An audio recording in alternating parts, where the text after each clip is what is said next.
कांगड़ा जा रहे हैं ज़्यादातर। और कांगड़ा में हमारे जो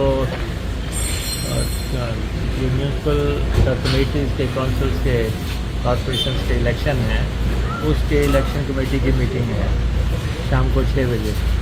तो वहाँ पे हमारी प्रभारी रजनी पाटिल जी भी आए हुए हैं, CM भी वहीं पे हैं, और उसके बारे में डिस्कशन हो रही है टिकटों के बारे में। तो वो मीटिंग है शाम को 6 बजे, उसी सिलसिले में वहाँ जा रहे हैं।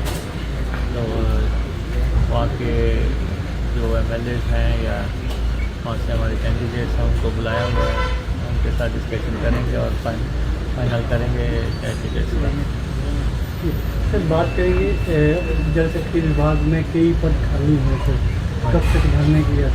अभी तो सर इलेक्शन कमीशन का बैन लगा हुआ है 31 मई तक। तो ये प्रश्न तो अब बाद के हैं, पहले चुनाव हैं, पंचायतों के चुनाव हो रहे हैं और नगर पालिकाओं के चुनाव हो रहे हैं और नगर कॉर्पोरेशन के चुनाव हो रहे हैं।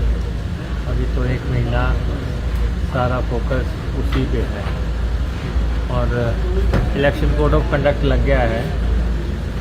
और मैं समझता हूँ कि ये जब कोड ऑफ कंडक्ट का फैसला हुआ था तो वो ये था कि जो लोग चुनाव लड़ते हैं, 2 पार्टियां मान लो लड़ती हैं, तो दोनों कैंडिडेट इक्वलिटी पे लाए जाते हैं कि अगर एक सत्ता में है और दूसरा नहीं है तो दोनों को बराबरी के लिए तो कोड लगाया जाता है कि ताकि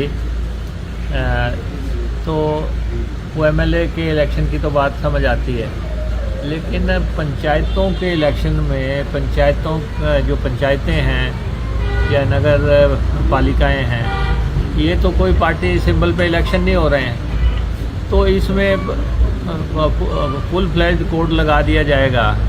1 महीने तक पूरी गवर्नमेंट जो है काम नहीं कर पाएगी, कोई टेंडर नहीं होगा, कोई काम नहीं होंगे, तो कोई फैसले नहीं होंगे, कर्मचारियों को छुट्टी का माहौल हो जाएगा।